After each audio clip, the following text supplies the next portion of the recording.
Queda livre, um dos conteúdos mais importantes da física e bastante cobrado em concursos, Enem, vestibular. Queda livre é um tipo de movimento em que basicamente você abandona o corpo e esse corpo ele cai sob a ação da gravidade e sem resistência do ar. Esses são os requisitos para ser considerado queda livre. Então ele tem que estar apenas sobre a ação da gravidade e sem a resistência do ar. Respeitou isso, é queda livre. Aí você deve lembrar que nos meus exemplos, né, de um movimento uniformemente variado, às vezes eu tenho um carrinho aqui que está na horizontal, né, que ele tem aqui um exemplo, uma certa velocidade, e aí eu defino o que seria o sinal dessa velocidade pela trajetória. Então, se eu adoto para a direita como sendo minha trajetória, tudo que for para a direita tem um sinal positivo e tudo que vier para a esquerda tem um sinal negativo, só para representar que está no sentido da trajetória ou contra o sentido da trajetória. E qual é a malandragem aqui em queda livre? Você também vai escolher o que seria um sentido de trajetória. E se você escolher com sabedoria, as suas contas vão ficar mais leves, pequenas, né? Você vai chegar na sua solução até mais rápido, sem fazer jogos de sinais, na maioria dos casos. Então, você escolher com sabedoria, né, o sentido da trajetória vai definir os sinais de velocidade, aceleração, seu ΔS. Então é importante que você escolha com sabedoria a trajetória, o sentido da trajetória. O professor de vocês costuma adotar para baixo aqui, ó, como sendo o sentido positivo da trajetória. Aqui no movimento uniformemente variado, que se trata de queda livre. É importante eu ressaltar para você. Professor, mas o senhor adotava para cima como positivo, anteriormente, para baixo como negativo. Exato. Só que no exemplo de queda livre, eu inverti isso aqui, já para facilitar a minha vida. Aqui em queda livre, eu estou adotando o que seria, né, para baixo como sendo positivo e para cima o que? Negativo. Beleza? Só para me ajudar. Professor, isso não vai interferir eu chegar no resultado errado? Não, não vai. Acredite em mim. Então, olha só. Vou apagar isso aqui e a gente vai continuar a explicação. Se eu defino o que seria para baixo, como sendo o sentido da minha trajetória, e esse corpo aí está sob a ação da gravidade, ponta ó, para baixo. E essa gravidade aí, ela possui um valor. E ela é um tipo de aceleração. Eu chamo ela de, não só eu, né, os livros, de aceleração gravitacional. E da mesma forma que você tem um carro, ó, e ele acelera, né, para a direita, para a esquerda, isso aqui também é um tipo de aceleração, só que aceleração o quê? Gravitacional. E essa aceleração gravitacional, ela aponta para baixo, ela tem um valor. Alguns livros apontam ela como aproximadamente um valor de 9,8 metros por segundo ao quadrado. E em alguns livros, né, para facilitar, deixa aproximadamente 10 metros por segundo ao quadrado. Então não estranhe, se o exemplo considerar a gravidade 9,8, você adota 9,8, faz sua continha com 9,8. Se adotar 10, você adota 10 e pronto, você respeita a questão. Aí preste atenção, essa aqui é a aceleração gravitacional. Ela é uma aceleração que é constante, beleza? Ela vai para baixo, mas ela é constante. E a velocidade, se eu solto a pedrinha, a velocidade dessa pedrinha, ela vai aumentando com o tempo. Então, é uma aceleração positiva. Aí, olha a dica, olha a dica.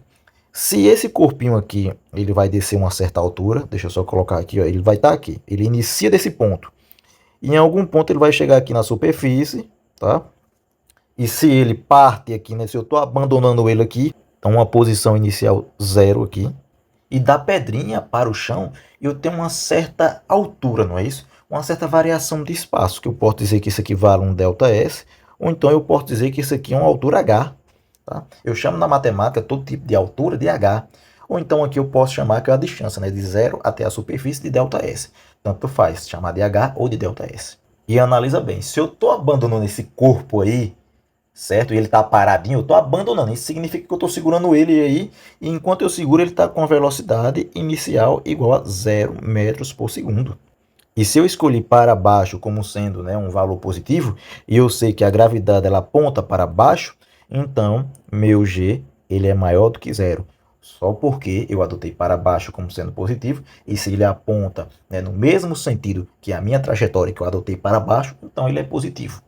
Aí vocês se lembram da definição do movimento uniformemente variado, mais especificamente, né, da equação da posição. Eu tenho que S é igual a S0 mais V0t mais AT ao quadrado sobre 2. Essa definição aí eu acho que você lembra dela. Quem é minha posição inicial? E de onde a pedrinha começa? Ela começa daqui, ó. Um S0, né? Igual de posição zero, porque eu vou iniciar meu movimento e solto. E quando, claro, né? Ele vai percorrer esse espaço aqui em vermelho, né? É um delta S. E ao mesmo tempo, né? Dessa superfície até o topo também é minha altura. Lembre-se disso. É importante eu ressaltar para você. Então, minha pedrinha, ela inicia de uma posição igual a zero. A pedrinha também, ela inicia em repouso, parada. Eu vou abandonar ela. E nesse quesito, ela inicia com a velocidade igual a zero. Então, esse V0 aqui vale zero. Zero vezes t. E isso aqui também vai ficar zero. Aí eu fiquei com quem? Fiquei com S, que é igual a AT ao quadrado sobre 2. Aí lembre bem, esse carinha aqui é meu S0, não é isso? Já que eu inicio da posição zero.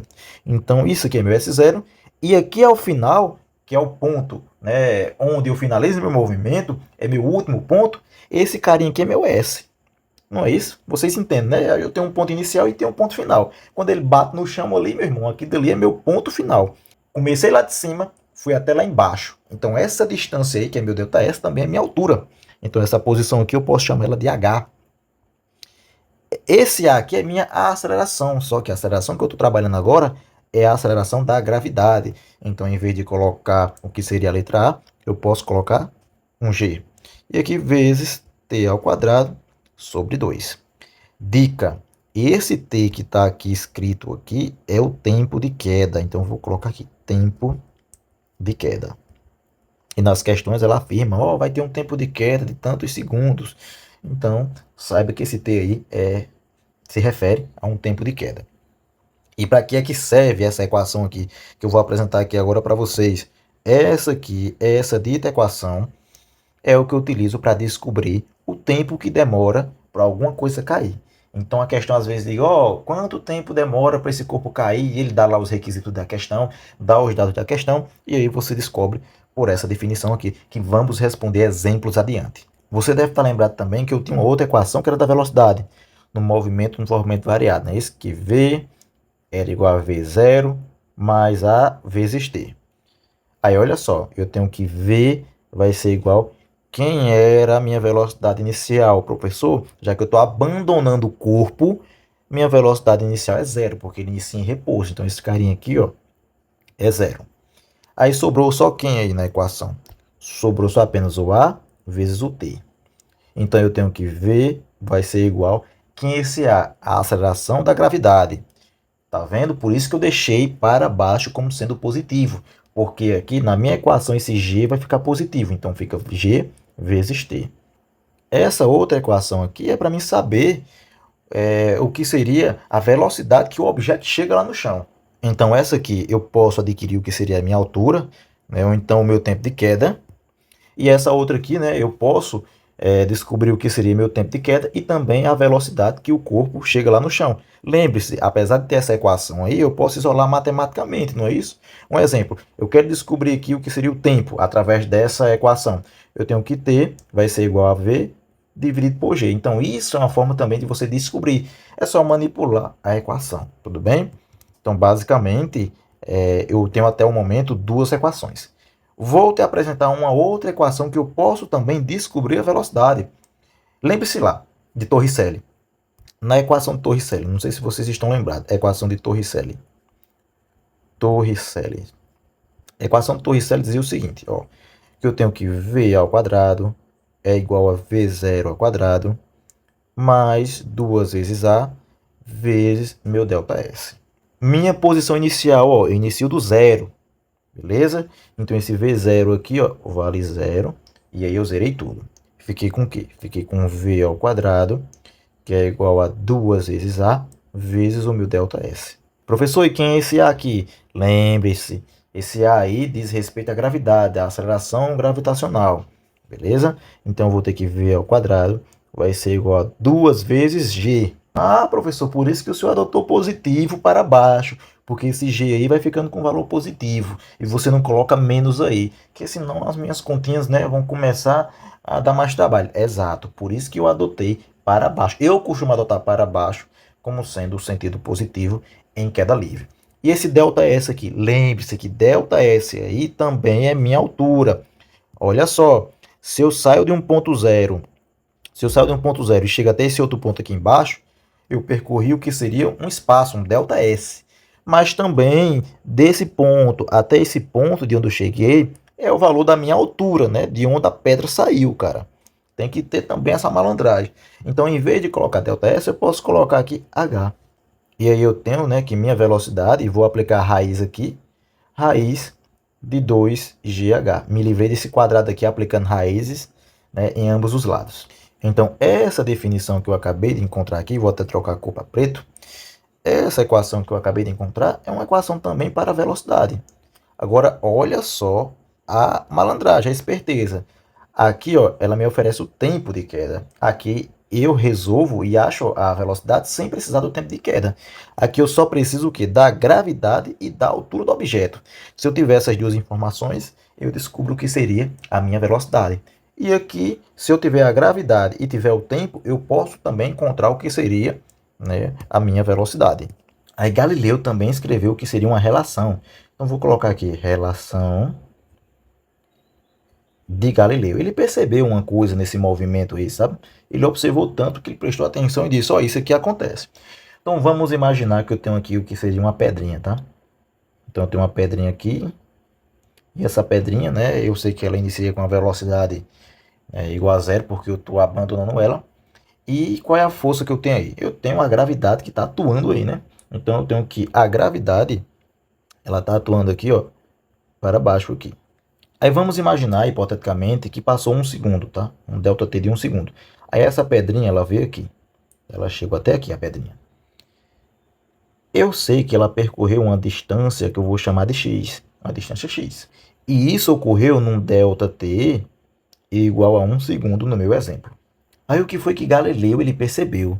Ele disse o seguinte: cara, nesse movimento aqui, né, uniformemente variado de queda livre, quando eu solto meu objeto, em um segundo ele percorre uma distância x. E quando se passa mais um segundo aqui, ó, a minha pedrinha ela vai percorrer não mais o que seria um x. A pedrinha ela vai percorrer uma distância de 3 vezes aquele x anteriormente. Num ΔT também igual a um segundo. Então ele soltou a pedrinha, em um segundo percorreu x, em outro segundo ele percorreu, que agora ele percorreu 3 vezes a distância anterior, percorreu 3x. Isso porque a gravidade está atuando. E se a gravidade está atuando, ele vai ganhando velocidade. Porque a aceleração da gravidade está sempre atuando. E lembre-se, a aceleração significa o quanto eu ganho de velocidade a cada segundo que se passa. Aí ele foi percebendo que ele deixou passar mais um segundo. E nesse um segundo que ele deixou passar novamente, né, a pedrinha ela percorreu o que seria 5 vezes a distância inicial. No primeiro segundo ele percorreu x. No outro segundo ele percorreu 3 vezes x. E no terceiro segundo, né, que foi um ΔT igual a mais um segundo aqui, repetindo sempre de 1 em 1 segundo, eu sei que ele está caindo e vai ganhando velocidade, e acabou que em mais um segundo ele percorreu 5 vezes a distância. Queda livre é um movimento que vai ganhando velocidade. Ele é um movimento acelerado. Então, a todo segundo que se passa, ele está ganhando velocidade. E se ele está mais veloz, é claro que em um segundo ele vai percorrer uma distância maior. E se você perceber, tem um padrão, ó. Distância x, depois 3x, professor, né? Tem aí uma diferença de 2, exato. O próximo, 5x, professor, uma diferença de 2. Acho que você já percebeu. E o próximo, professor? Mas em um segundo, ele iria percorrer o que seria 7 vezes x. Mais outro segundo, professor, ele iria percorrer mais 9x. Em outro segundo, professor, mais 11x. E aí ele ia repetir a cada segundo que se passa esse padrão aqui. E se o espaço fosse infinito, ele iria repetir isso aqui infinitamente. Aí eu vou fazer uma outra análise também, que ele percebeu, ó. Isso aqui, né, de quando eu soltei a pedra até esse meu segundo ponto, eu sei que isso aí é um ΔS1, beleza? Um ΔS1, ou se você quiser chamar, né, de H1, tanto faz. Que é a minha primeira altura 1, né? Daqui para cá eu tenho uma altura, né? E também eu tenho um ΔS, que eu vou chamar de ΔS1, ou ser o meu primeiro movimento. E eu sei que eu já mostrei aqui para vocês anteriormente como é que a gente calcula o que seria, né, a queda livre. Olha só, H, que é igual a G vezes T ao quadrado sobre 2. Então, justamente esse ΔS1 aí, ele equivale ao que seria, né, um g vezes t ao quadrado dividido por 2. Eu acho que isso aí vocês não têm problema de entender, que é igual justamente à minha distância. Não é isso que eu chamei de x. Aí você concorda que isso aqui é meu delta S1. E desse ponto até esse outro ponto aqui, ó, é meu delta S2. E no meu delta S2 eu também calculo da mesma forma. Eu tenho que meu delta S2, ele vai ser igual a g, né, vezes t ao quadrado, né, sobre 2. Agora só que olha a análise aqui, cara. Eu quero que você analise muito bem isso aqui. E já no meu delta S2, eu não demoro mais um segundo. Eu demoro mais um segundo, mais outro segundo. Então, é o procedimento que eu tinha, sendo que duas vezes. Então, eu coloco um 2 aqui. Então, fica 2t ao quadrado, dividido por 2. E assim eu fico com o meu delta S2, que vai ser igual a g. Aí eu tenho o seguinte aqui, vou resolver isso aqui, tá? Vou elevar o que seria esse 2 ao quadrado e o t também ao quadrado. Aí eu vou ficar com o seguinte, eu vou ficar com 4t ao quadrado, tudo isso dividido por 2. Aí eu vou só reescrever a equação. Eu vou deixar ela assim, delta S2, que vai ser igual a 4 vezes gt ao quadrado dividido por 2. E quem é esse termo aqui, ó?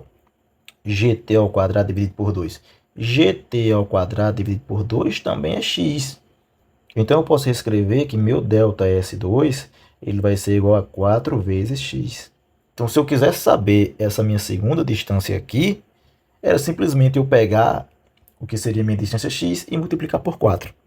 E esse padrão aqui você pode repetir e ir construindo relações e descobrir o que seria a distância aí numa queda livre. Você poderia fazer seu delta S3, seu delta S4 e assim por diante, infinitamente. Isso aqui é só uma relação que Galileu ele percebeu e que aí, futuramente, se você souber dessa informação, isso pode lhe poupar muito tempo. Aí, pela lógica, se você quiser saber o seu delta S3, né, já que agora é 3 segundos, você substitui esse 2 por 3. E aí você resolvia e encontrava o que seria, né, a sua equação, seu delta S3, de uma forma bem mais rápida.